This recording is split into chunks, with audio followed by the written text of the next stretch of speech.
Hello বন্ধুরা, welcome to my Saraswati kitchen. আশা করি তোমরা ভালো আছো আর আমিও ভালো আছি। আজকে আমি বানাবো মিক্সড ডাল। দেখতে পাচ্ছ এখানে 5 রকমের ডাল আছে। এই মিক্সড ডাল আমি কি করে বানাই সেটাই আর তোমাদেরকে দেখাবো। তার আগে মিক্সড ডালটা আমি ভালো করে ধুয়ে নিই।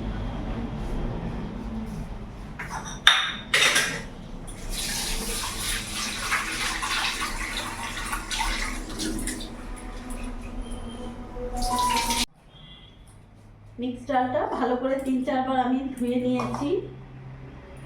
এবার এর মধ্যে আমি একটা বড় সাইজের পেঁয়াজ নিয়েছি।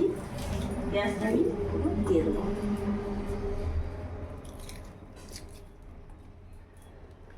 একটা টমেটো নিয়েছি, এটাও বড় সাইজের নিয়েছি, পুরোটা দিয়ে দেবো।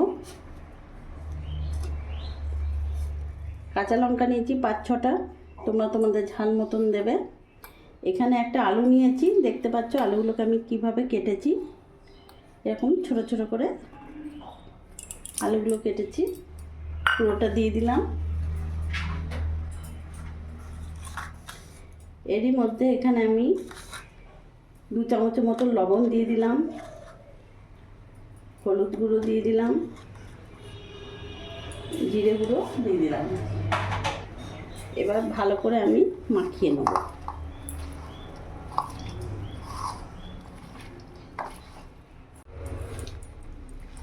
এইভাবে ভালো করে মাখিয়ে নেবে।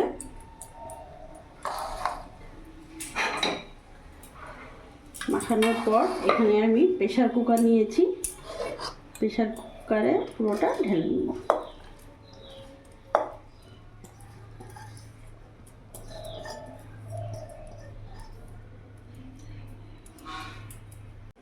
এর মধ্যে এখন জল দিয়ে দেবো।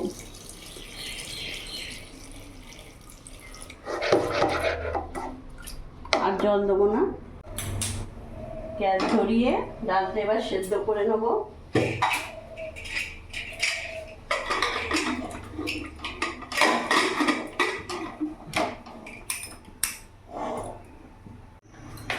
তিনটে সিটি হয়ে গেছিল, দিয়ে গ্যাস অফ করে দিয়েছিলাম। নরমাল হয়ে গেছে, এবার তুলবো।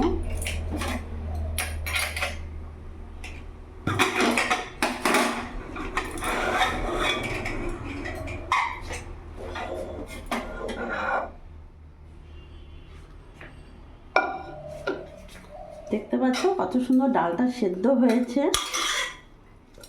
খুব সুন্দর সেদ্ধ হয়েছে। এবার একটা কড়াই বসিয়ে নিলাম, গ্যাস ধরিয়ে নিয়েছি, কড়াইটা গরম হোক।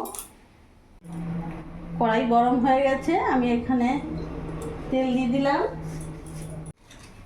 তেল গরম হয়ে গেছে, এখানে একটা তেজপাতা, শুকনো লঙ্কা, গোটা জিরে ফোড়নে দিয়ে দিলাম।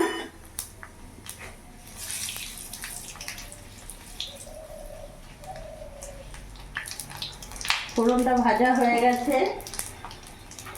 এরই মধ্যে তেলের মধ্যে সামান্য একটু হলুদ আর কাশ্মীরি লঙ্কা গুঁড়ো একটু দিয়ে দিলাম।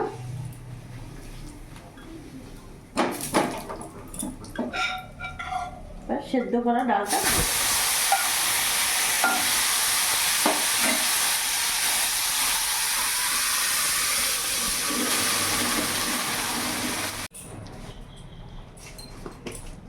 ডালের মধ্যে সামান্য অল্প একটু চিনি দিয়ে দেবো স্বাদ অনুযায়ী। এবার কিছুক্ষণ ফোটাবো।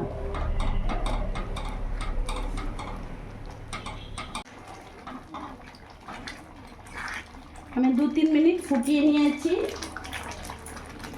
এবার এখানে ধনেপাতা কুচি দিয়ে দেবো। গ্যাসটা একটু মিডিয়াম করবো, সিম আঁচ। এবার ধনেপাতা কুচি দিয়ে দেবো। ধনেপাতাটা অপশনাল, যদি খেতে চাও তো দিও, না দিলেও অসুবিধে নেই, কিন্তু আমি দিচ্ছি, খেতে ভালো লাগে স্বাদটা। আর এই মিক্সড ডালটা এতটাই ভালো লাগে যে রুটি, পরোটা, গরম ভাতের সাথে দারুণ লাগবে।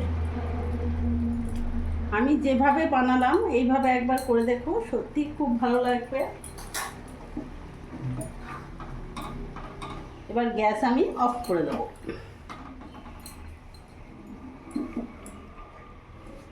মিক্সড ডাল একেবারে রেডি।